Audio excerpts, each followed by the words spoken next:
A 16-game losing streak is over. The Fever earned their first victory over the Aces since 2019. The Las Vegas Aces strutted into Indiana like the reigning queens of the WNBA. Undisputed, undefeated, untouchable. At least that's what they believe. But what unfolded wasn't just an upset. It was a basketball bloodbath. A 27-point humiliation that didn't just shatter a winning streak. It shattered an illusion. Because for the first time in 16 tries, the Indiana Fever rose up, locked in, and silenced the so-called dynasty. And the most jaw-dropping part? They did it without their superstar Caitlin Clark even touching the floor. From the very first possession, you could feel it. This wasn't the same Indiana squad that got steamrolled by Vegas in past seasons. This was a team playing with something to prove, and someone to prove wrong. What followed was one of the most complete, disciplined, and downright dominant performances we've seen from the Fever in years. It was ruthless. It was beautiful. It was the kind of statement win that echoes through the entire league. And while the scoreboard told one story, 81-54, the real message was written in grit, hustle, and a refusal to bow to reputation. The Aces didn't lose because they had a bad night. They lost because the Fever exposed every flaw they've been hiding behind hype, whistles, and highlight reels. So let's unpack how Indiana, with no Caitlin Clark on the court, dismantled a powerhouse, flipped the narrative, and might have just shifted the entire balance of power in the WNBA. The dynasty didn't just stumble, it got dragged. Let's get into it.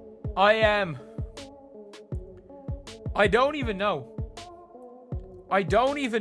Putting it on the floor and being like, you know what, I'm big, I'm bulky, I'm finna hand it to you. I think we've all noticed Aaliyah Boston playing some energy offensively. For nearly a decade, the Las Vegas Aces have bullied the Indiana Fever with brutal consistency. 16 straight games, 16 straight losses. No matter the roster, no matter the building, Vegas always walked away the victor. But this game wasn't just the end of a streak, it was a total role reversal. For the first time in what feels like forever, the Fever weren't playing to survive. They were playing to dominate. And they did it without the woman the entire world tunes in to see. That's right, no Clark, no problem. This wasn't some Cinderella miracle at the buzzer. This was a beatdown from tip-off to final horn. The Fever didn't just win, they took control early and never let go. The energy in the building was different. The body language was different. Every player who stepped on the court wore a chip on their shoulder, and they played like they were tired of being overlooked, disrespected, and dismissed. And finally, after years of being the underdog, they delivered a moment the franchise and its fans had waited far too long for. This wasn't just a win. This was Indiana reclaiming its identity. And the real fire, it started early. Let's talk about how the opening minutes turned this game into a statement. Defensively, she's fit into the system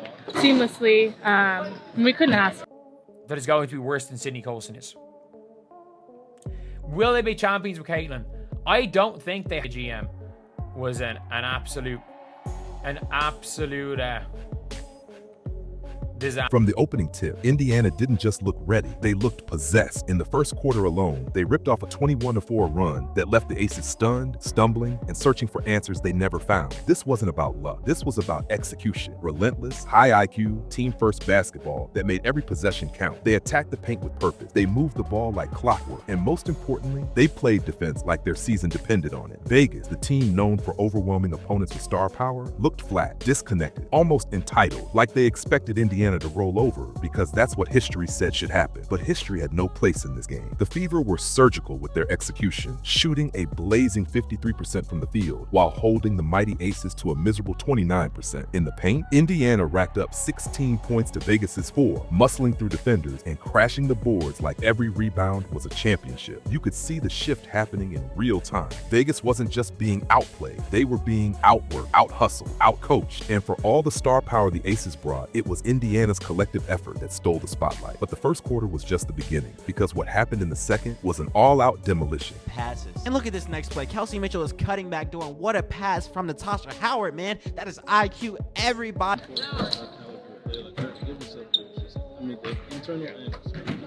Yeah, I mean, basketball is a game of defense. It's not the fact that they're able to stop players when they get to the cup, but it's the fact that they're able to stop players before they get down. If the first quarter was a wake-up call, the second was an outright ambush. The Indiana Fever didn't slow down. They doubled down. With laser focus and killer instinct, they turned a strong start into a full-blown massacre, outscoring the Las Vegas Aces 25-10. That's not a typo. That's a statement. The Fever shot an absurd 82% from the field in the second quarter. Every cut, every drive, every shot, it all all looked effortless. They carved up Vegas's defense like it was a walkthrough drill. Meanwhile, the Aces looked like they were stuck in quicksand, shooting a dismal 24%. They missed open look, they forced bad shot, and they had no answers for Indiana's pace or spacing. Inside the paint, it was a clinic. Indiana went 6 for 6 down low, while Vegas, yes, the defending champs, managed just 3 buckets out of 13. The Aces' vaunted physicality and size advantage completely neutralized. The Fever weren't backing down from contact. They were inviting it. They bullied the bullies and made them look soft in the process. By halftime, the scoreboard read 46-24, but it felt even worse. The Aces weren't just losing, they were unraveling. And even when the officials handed them a golden opportunity to shift the tide with a blatantly missed call, the Fever refused to flinch. That moment came in the form of one of the most controversial non-calls of the season, and it said everything about how this game was being officiated. Let's talk about what happened next and why it only made Indiana stronger. The league,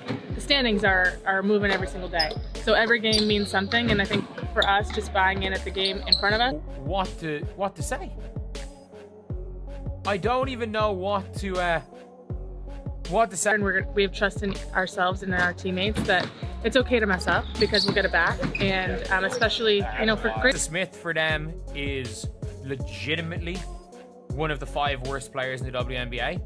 Again, it happened in the third quarter. Lexie Hull, the embodiment of hustle and fundamentals, boxed out Aja Wilson so cleanly it could have been shown in a coaching clinic. She carved out perfect position, sealed off the lane, and went up strong for the rebound. It was textbook, but then, out of nowhere, Wilson came barreling in from behind, arms stretched over Hull's shoulders, reaching over like it was a playground scramble, not a professional game. Anyone who's ever played even a single organized game knows what that was. Over the back, clear, obvious, illegal. Except that's not what the refs saw. Instead of whistling Wilson for the foul, which would have been an easy call, they ruled it a jump ball, as if both players had equal claim to the rebound, as if Wilson didn't just use her forearm as a battering ram. It was the kind of call that makes fans scream at their TV. That makes coaches lose their mind. That sends entire arenas into disbelief, and that's exactly what happened. Indiana's bench exploded. Head coach Stephanie White's reaction said it all. Hands in the air, mouth wide open, pacing like she couldn't believe what she was witnessing, because what just happened wasn't just a bad call. It was a bailout. A gift to the Aces, a blatant attempt to stop the bleeding. But here's where it gets poetic. The Fever didn't pout, they didn't protest, they didn't let it rattle them, they let it fuel them. That one missed call, intended to swing momentum back to Vegas, ended up igniting something even stronger: resolve. Indiana tightened up, locked in, and what could have been a turning point for Vegas became the final nail in the coffin. And even with Aja Wilson padding her stat at the free throw line, the rest of the Aces were disappearing fast. Let's break down just how empty those big numbers really were.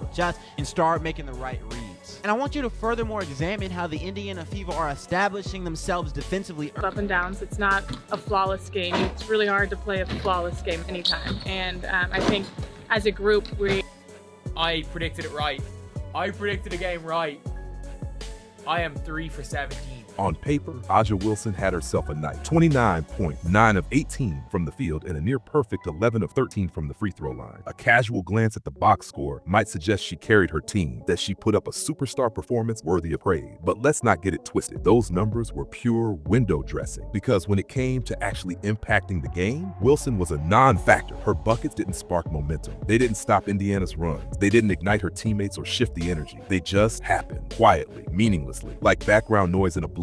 And the free throws? Don't even get started. Wilson went to the line nearly as many times as the entire Indiana roster combined. The whistles she got were so generous they should have come wrapped in a bow, but not even the officials' helping hand could close that 20-point gap. Meanwhile, while Aja was busy stacking free throw points and getting away with over-the-back fouls, her teammates were vanishing into thin air. The rest of the Aces combined to shoot 7 of 43 from the field. That's a laughable 16.3%. No one, not a single other player, cracked more than 6 points. It was Wilson against the world, and the world was winning by 30. Vegas didn't just lose, they collapsed, and that collapse started at the very top. But it didn't end there, because the player many claimed was the best point guard in the league, she didn't just fall short, she flatlined. Let's talk about Chelsea Gray's invisible night. Free throw line making her free throws. She's been a great player for this Indiana Fever team. Shout out to Natasha Howard, because she did not start off on a high note for this Fever team, but I'll always tell you guys, man, she is going to be at her peak so long as she continues shooting these mid-range to three-point jump shots, because she has this.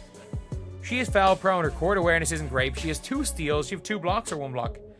She had 2 steals and a block. For a player hailed as one of the league's top point guards, Chelsea Gray's performance wasn't just disappointing, it was alarming. The same Chelsea Gray that fans and even some analysts dared to argue was more effective than Caitlin Clark? Yeah, she finished with 2.2 on 1 of 3 shooting. Add in 2 assists, hardly game-changing, and 5 ugly turnovers. That's not just a bad game, that's a meltdown. Gray looked overwhelmed from the opening whistle. Every dribble felt pressured, every pass looked second-guessed, and every attempt to spark the offense fizzled into either a misread or a turnover. For someone who's supposed to orchestrate, lead, and stabilize, Gray looked like she was trying to navigate a thunderstorm with no compass. The Fever defense had her number all night, swarming her on every screen, cutting off passing lanes, and daring her to be the aggressor. She didn't rise to the challenge, she vanished from it, and that's the part that stings. Because when your MVP is already padding empty stats and your supposed floor general can't run a clean possession, what hope does the rest of the team have? Now compare that to what Caitlin Clark was doing. From the bench, she wasn't suited up. She didn't log a minute, but you'd never know it from how locked in she was. Every big play, she was on her feet. Every defensive stand, she was the loudest voice in the huddle. That's leadership. That's presence. That's what Chelsea Gray was supposed to bring on the court and didn't. While Vegas's stars shrunk, Indiana's core stepped up in a big way. They didn't just fill the void left by Clark. They created a new rhythm, a new identity, and it started with 3 names: Kelsey Mitchell, Aaliyah Boston, Nalissa Smith. Let's break down how this trio took control and never let go. With the spotlight off Caitlin Clark, the rest of the Indiana Fever roster had a rare opportunity to prove they weren't just a supporting cast, but stars in their own right, and they seized it. This wasn't a team missing its superstar. This was a team rising without her, powered by a trio that played like they'd been waiting for this moment all season. First up, Kelsey "Money Mitch" Mitchell. She was electric, confident, relentless. Every time the Aces tried to string together even a flicker of hope, Mitchell answered with a dagger. She dropped 25 points and added 6 assists, controlling the tempo and punishing every defensive lap. Her off-ball movement was sharp, her shot selection even sharper, but it was her intensity, her visible refusal to let up, that set the tone. She wasn't just trying to win, she was trying to bury the Aces. Then came Aaliyah Boston, the interior force Vegas could not contain. Boston dropped 20 points and pulled down 7 boards, but her impact went far beyond the box score. She outmuscled defenders, cleaned the glass, and played with a level of poise that made Vegas's front court look like amateurs. Every time the Aces sagged off or rotated late, Boston punished them with soft touch finishes and bruising post work. She was the anchor, the calm, and the storm. And don't forget Natasha Howard, who played like she had a personal vendetta. 11 points, 10 rebounds, relentless energy. It's a beautiful IQ move from Harry McDonald, noticing the wide open lane, not making the pass and taking it and getting the easy layup at the rim. And once Aaliyah Boston makes the right pass, and that is amazing touch around the rim from Natasha Howard. She's been making a lot of her layups as of late. Her presence was so disruptive that by the time she walked off with the Commissioner's Cup MVP, it felt inevitable. She was everywhere, contesting shots, diving for loose balls, beating players down the court. Howard was the heartbeat of the defense and the soul of the run. This trio didn't just survive without Caitlin, they thrived. They didn't just fill in the gap, they redefined what this Fever team can be.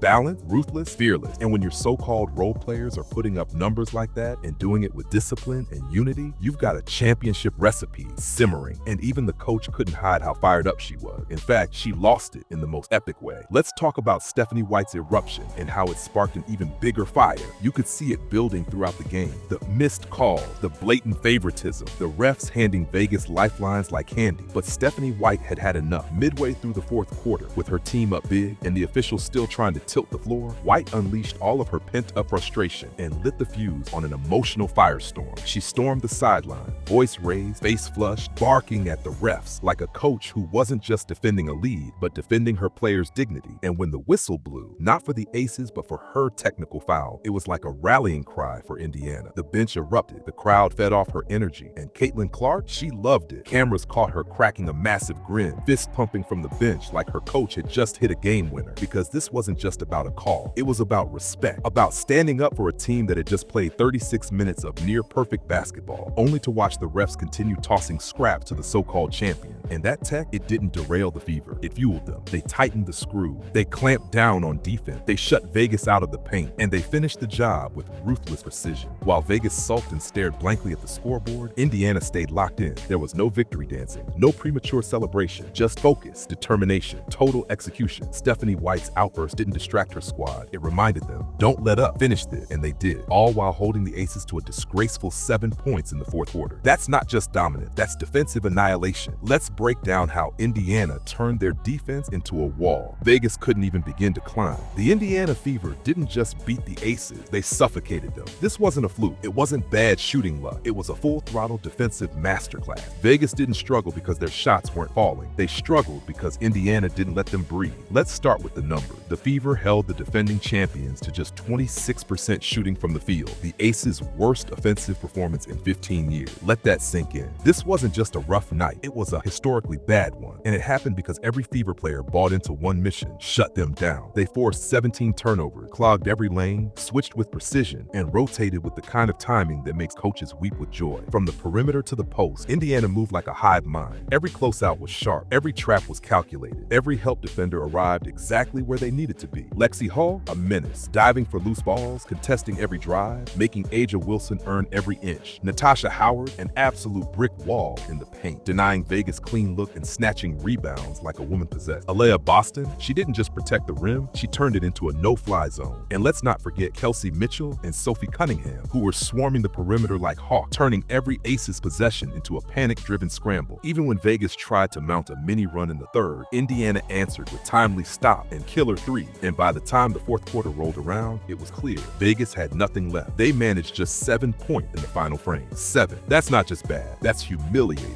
It was like watching a lion get outmaneuvered by a pack of wolves. Faster, smarter, hungrier. But here's what made it even more devastating. This wasn't even the Fever at full strength. Caitlin Clark was on the bench the entire time, cheering, coaching, celebrating. The team was still missing its biggest offensive weapon, and they still put on a defensive clinic that redefined what the WNBA's next powerhouse might look like. Because if they can humiliate the league's most hyped team without their star, just wait until she's back on the court. For years, the Las Vegas Aces have been propped up as the league's gold standard, stacked roster, superstar talent, back-to-back championship. But on this night, that illusion crumbled. The Indiana Fever didn't just outplay the Aces, they exposed them. They revealed a team that, when punched in the mouth, had no counterpunch. A team that looked lost without friendly whistles, and even more lost when the opposition refused to back down. This wasn't a squeaker, it wasn't a buzzer beater, it was a full-on demolition. Final score, Indiana 81, Las Vegas 54. And it came without Caitlin Clark, without the player everyone says the team can't win without. But that's the point, the Fever can win without her. And when she returns, the league better brace itself, because Clark wasn't just sitting idly by. She was fully locked in, hyping teammates, celebrating every big play, shouting instructions, and leading with fire from the sideline.